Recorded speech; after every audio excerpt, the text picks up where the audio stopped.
I really want to look more Asian. I want to stay Western, but I would like to be a mix, half Asian and half Western. And show you how to achieve a fox eye makeup look. No Chinese allowed on this bus. I'm finally Korean. I've transitioned. I have the eyes. Keep your eyes always round and big so they pop, not the Chinese looking, because that's not good for her face. Someone in the audience kept chanting.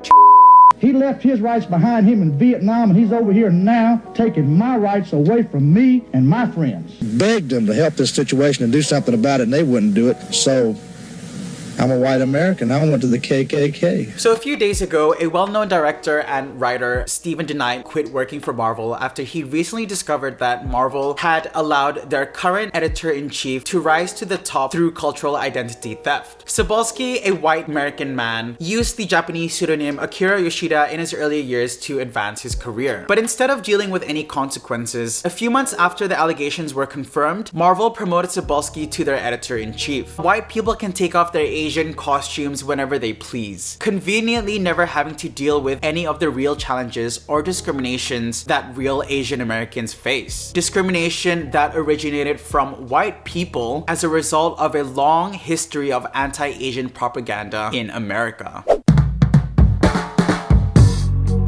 Hey guys, welcome back to my channel. If you're new here, I make commentary and lifestyle videos. If you enjoy my content, don't forget to like and subscribe and turn on the notification button down below so you don't miss out on any of my videos. For today's video, we're gonna talk about something that I find very interesting. Marvel Comics Stan Lee.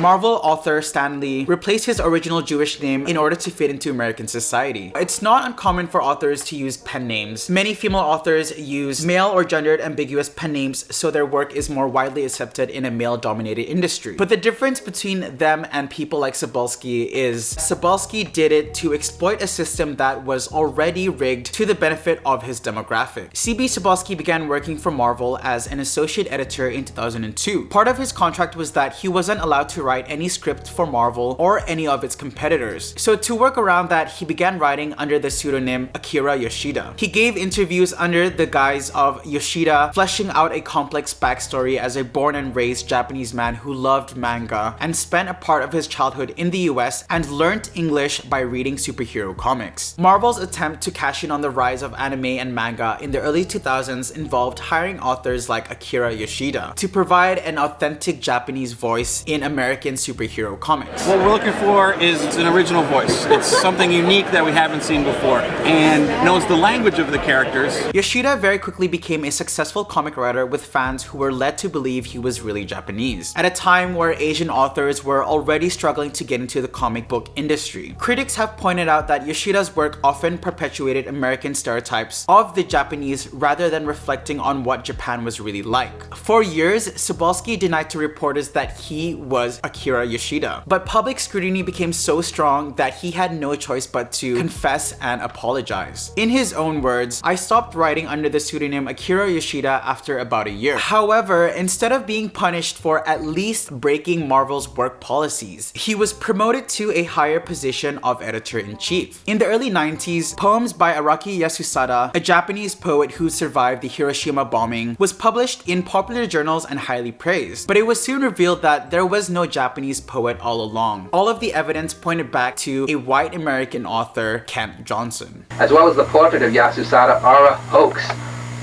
In 2015, Michael Derek Hudson, another white American man, adopted the Chinese name Yi Fin Cho to get his poems published in the latest edition of Best American Poetry. I really want to look more Asian. 안녕하세요. So happy with my new Korean eyes, my new Korean brow lift. I now identify fully as Korean. I'm so happy I can live my life. This is very much to find myself an Asian boy. Yellowfishing is when a non-Asian person alters their appearance to present themselves as Asian. And show you how to achieve a fox eye makeup look.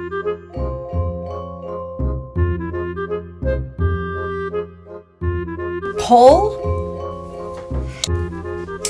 Okay, hello, it looks so good. If they get an American actress to slant her eyes and eyebrows and wear a stiff black wig, it's alright. Stereotypically Asian features, such as slanted eyes, have been weaponized against Asians for decades, resulting in deep-rooted insecurities and childhood trauma. Why? Why is she ugly? Her eyes, she responds. But that will change tomorrow when this 12-year-old gets plastic surgery for more westernized eyes. Do you think you'll look better after the eye surgery? I'm excited. I think I'll look better than I do now. He said, you will never be on this anchor desk. You're Chinese. You look disinterested. You look bored because your eyes are so heavy. They're so small. Eyelid surgery is the most popular surgery for Asian Americans. Often these incidents contribute to the perpetuation of harmful Asian stereotypes, like the hypersexualization and fetishization of Asian women as creatures of pleasure.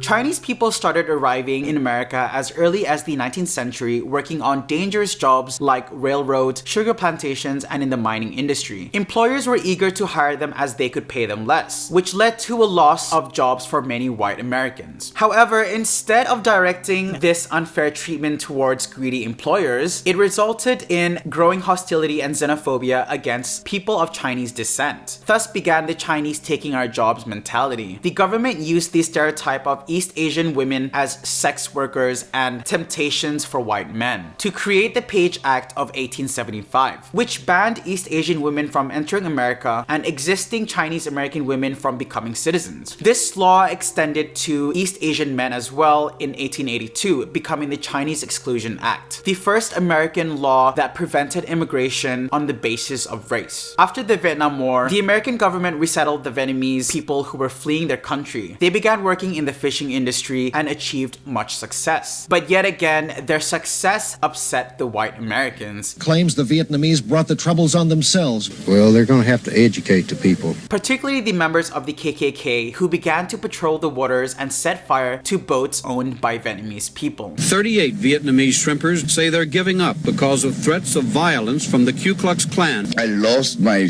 country. I left my family in Vietnam. I worked very hard to save some money to invest in here. I am tired to argue. I don't like it. That's why I decided to go. We can make good money here, but we're scared, you know. In 1900, there was an outbreak of bubonic plague in San Francisco. Chinese immigrants were seen as disease carriers without them even having actual evidence of bubonic plague. Anti-Chinese feeling prompted the authorities to quarantine Chinatown first. Because San Francisco's measures were discriminatory and segregatory, allowing European Americans to leave the affected area due to their perceived immunity, but prompting Chinese and Japanese immigrants to possess a health certificate to leave the city, it's scarily reflective on the current pandemic and how the anti-Asian sentiment was relentlessly fueled by Trump calling it the Chinese Wuhan virus and Kung flu. It's not racist at all, no, not at all.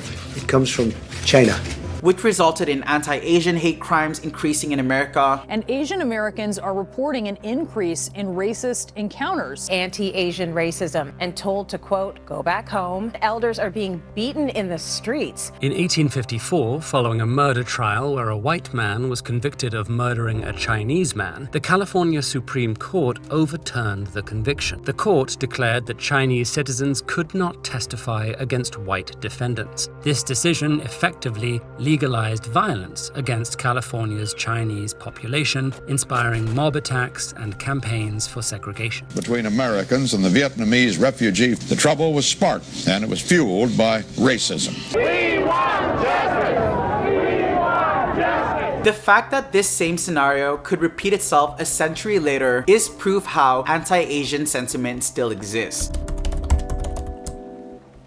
My father took a job in Taiwan, and I remember on the first day of school, and I'm with my mother, and we get on the bus, and all the kids in the bus who are all white start chanting, "No Chinese allowed on this bus." It was one of my first, lead roles on the stage. Someone in the audience kept chanting for the entire duration. It's so much a part of, it's my daily life. I'm constantly reminded that I am Asian. I remember going over to a friend's house with some friends. His mother looked at me and she was like, why is there a monkey in this room? But I didn't say anything, because I didn't know how you were supposed to respond.